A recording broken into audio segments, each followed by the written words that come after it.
अस्सलाम वालेकुम दोस्तों, welcome back to the physics MCQ series. इस वीडियो में हम डिस्कस करेंगे chapter number 13 second year current electricity के डिफरेंट कंसेप्ट से जो डिफरेंट एमसीक्यूज़ लिए गए हैं वो आपके साथ शेयर करेंगे। उनके पीछे जो कंसेप्ट होगा, फार्मूले होंगे, वो भी आपके साथ डिस्कस करेंगे और जो करेक्ट ऑप्शन होंगे वो भी आपके साथ डिस्कस करेंगे। तो चलिए शुरू करते हैं जी। सबसे पहले हमारे पास क्वेश्चन नंबर 1 है, in liquids and gases the current is due to the motion of negative charges, neutral particle, positive charges, both negative and positive charges।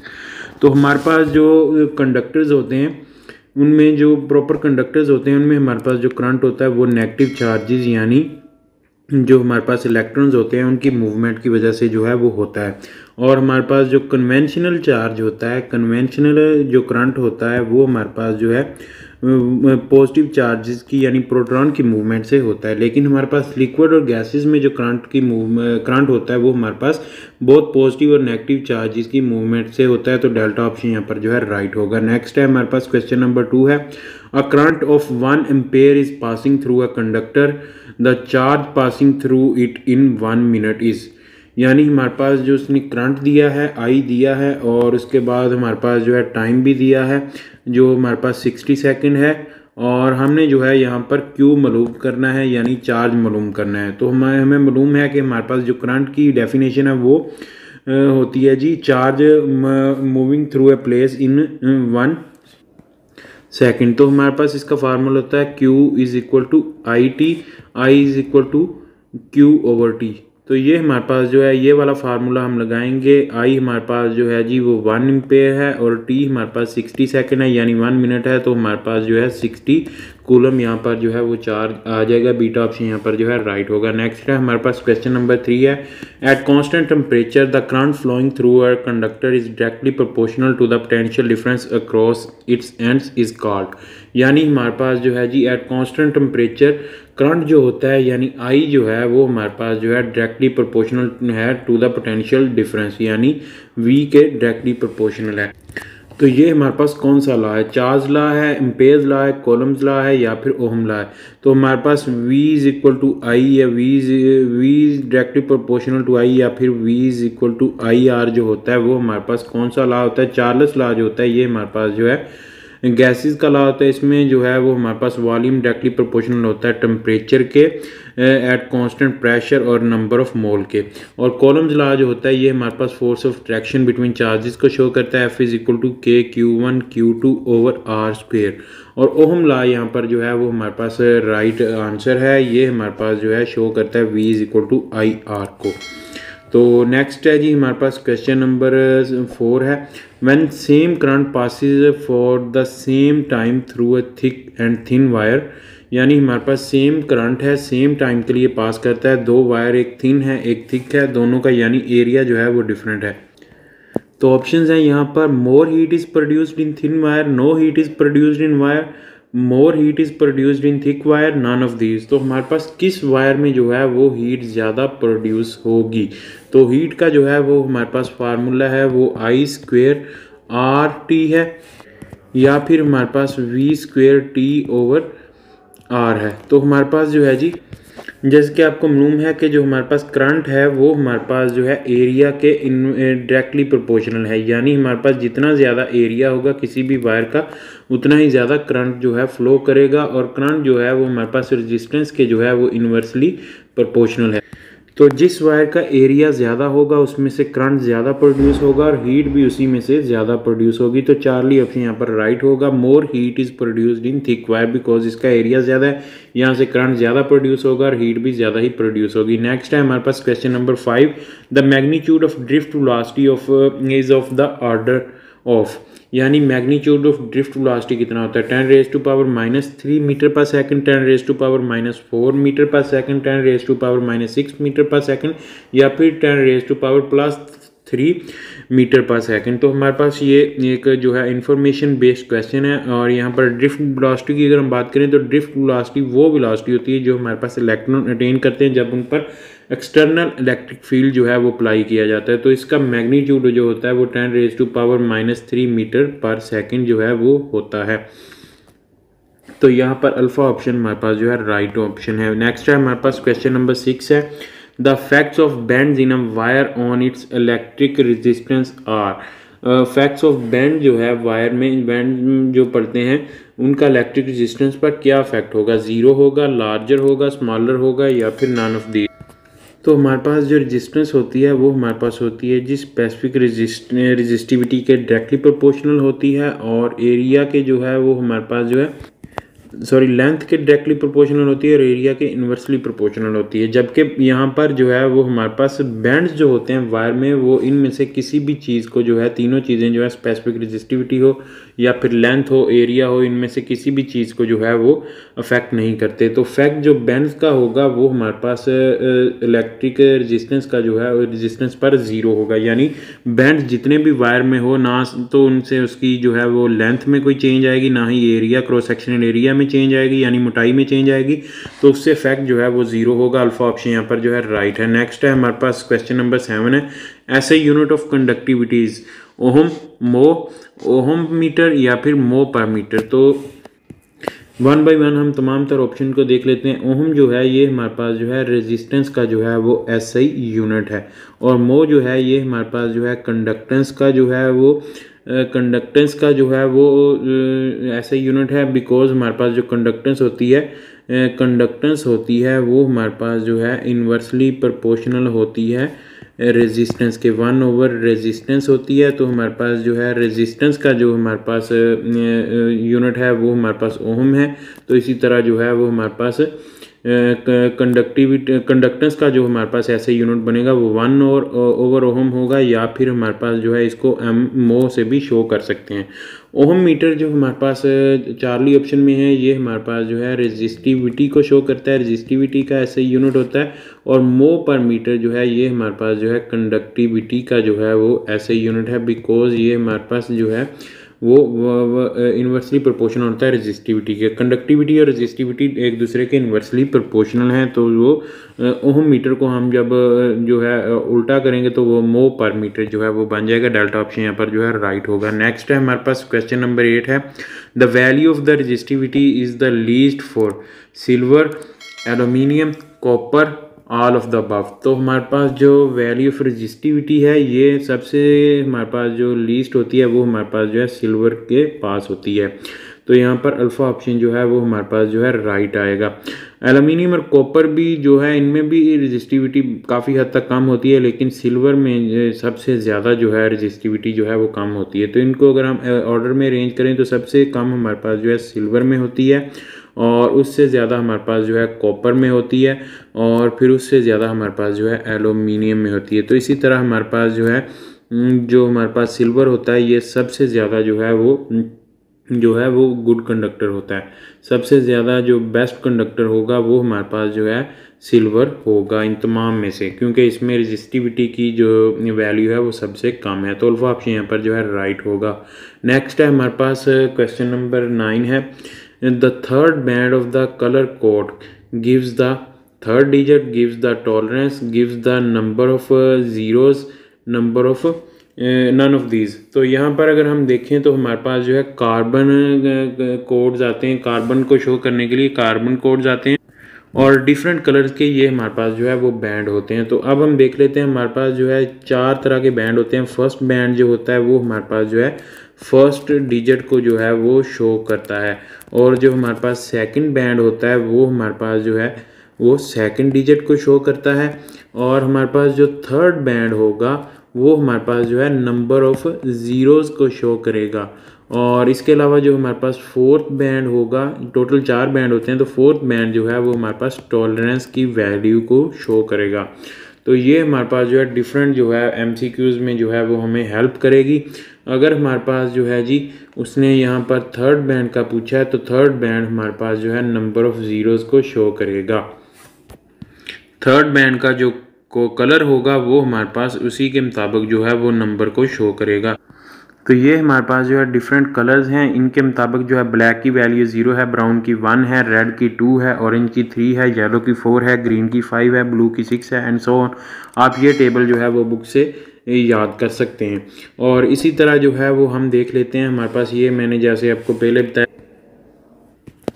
हमारे पास जो फर्स्ट बैंड होगा कलर का 4 बैंड्स होते हैं टोटल, कोड के, और फर्स्ट बैंड जो होगा वो फर्स्ट डिजिट को जो है वो शो करेगा, सेकंड बैंड जो होगा वो सेकंड डिजिट देगा, थर्ड बैंड जो होगा वो नंबर ऑफ ज़ीरोज़ को जो है वो शो करेगा, जबकि फोर्थ बैंड जो होगा वो हमारे पास रेजिस्टेंस की टॉलरेंस को दे शो करेगा।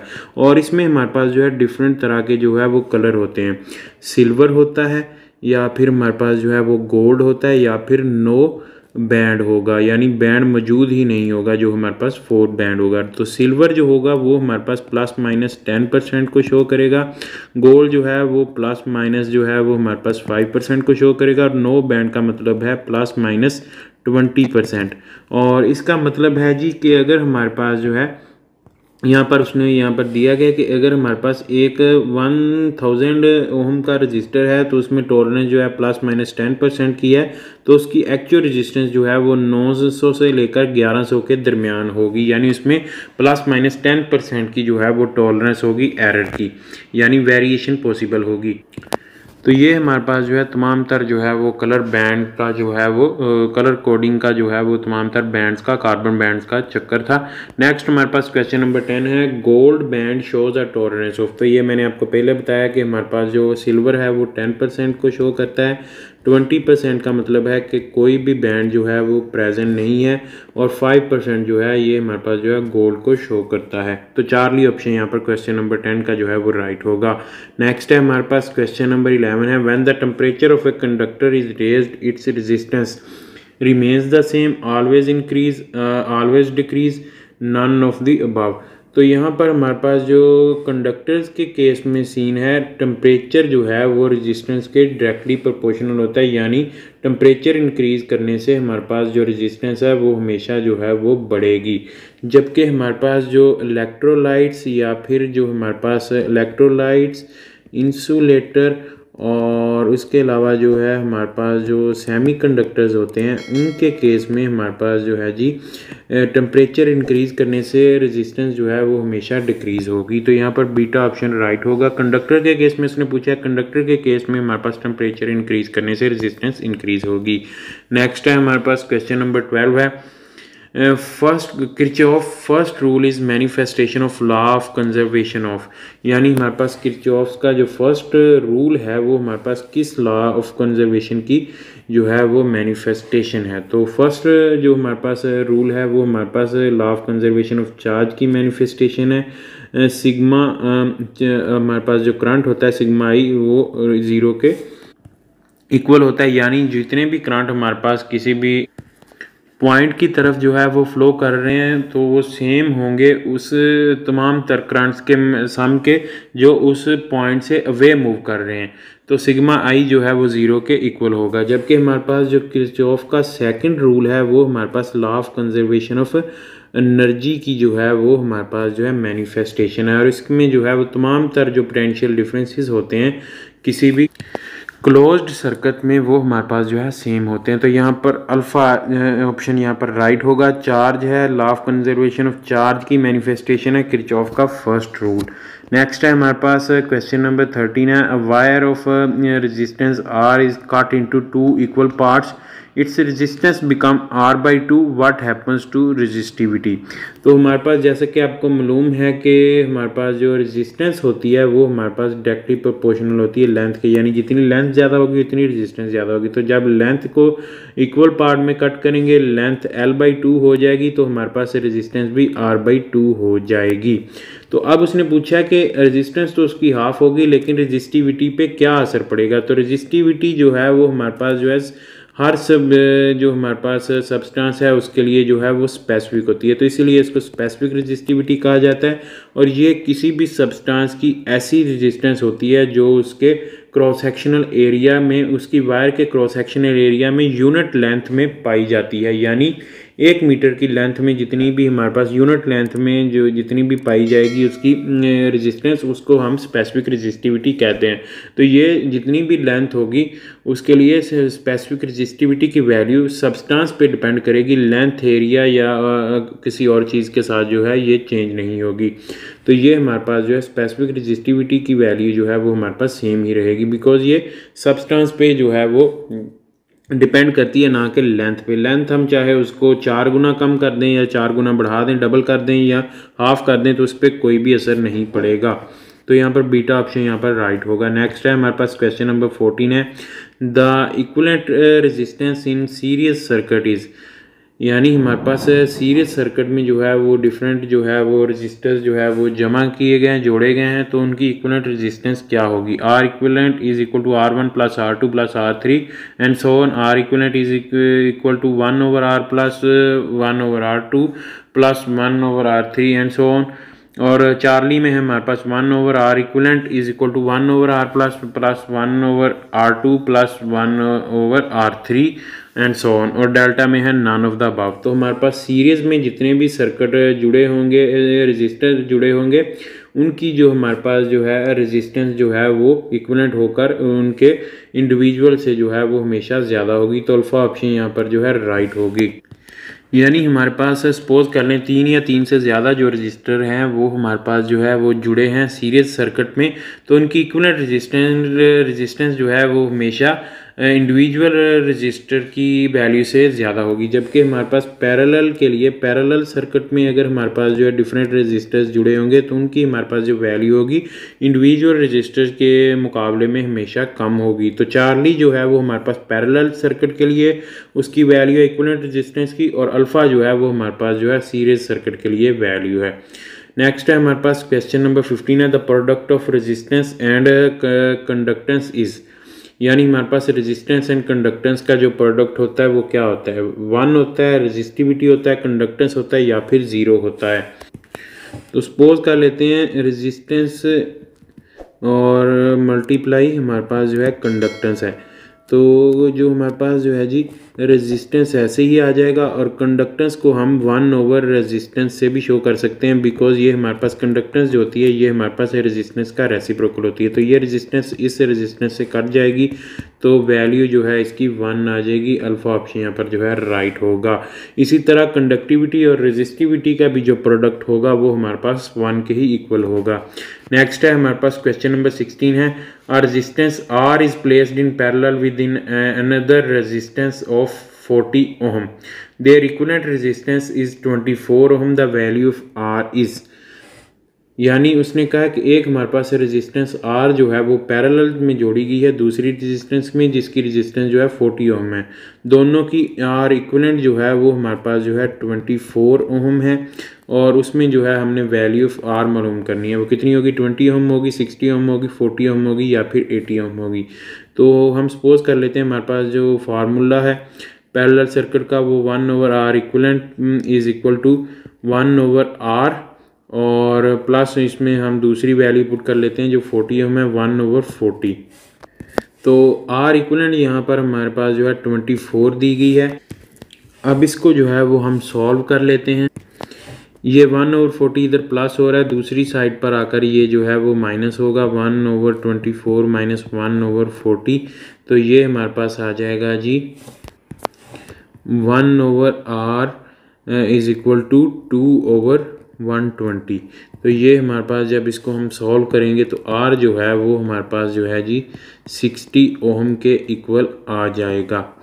तो यहाँ पर हमारे पास जो है बीटा ऑप्शन जो है राइट होगा जब हम इसकी मुकम्मल मैथमेटिकल जो है इसको हल करेंगे। नेक्स्ट है हमारे पास क्वेश्चन नंबर 17 है, 100 watt bulb is operated by 20 volt, the current flowing through bulb is.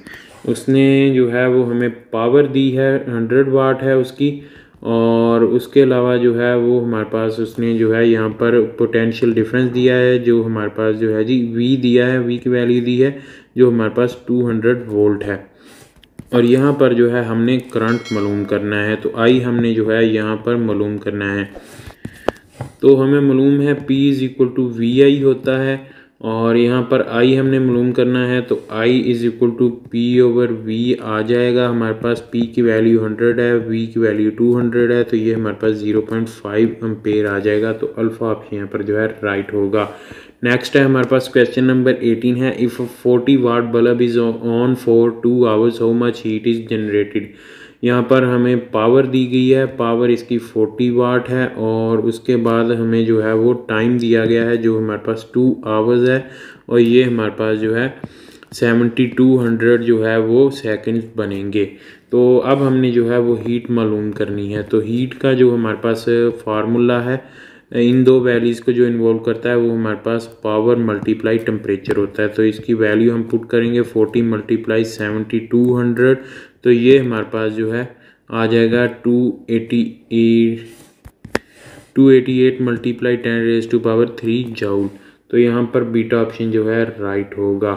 तो यहाँ पर दोस्तों हमारे पास जो है तमाम तरह MCQ जो है वो कंप्लीट होते हैं करंट इलेक्ट्रिसिटी के चैप्टर से। उम्मीद करता हूँ आपको वीडियो पसंद आई होगी। वीडियो पसंद आई तो इसे लाइक कीजिएगा, दोस्तों के साथ शेयर कीजिएगा।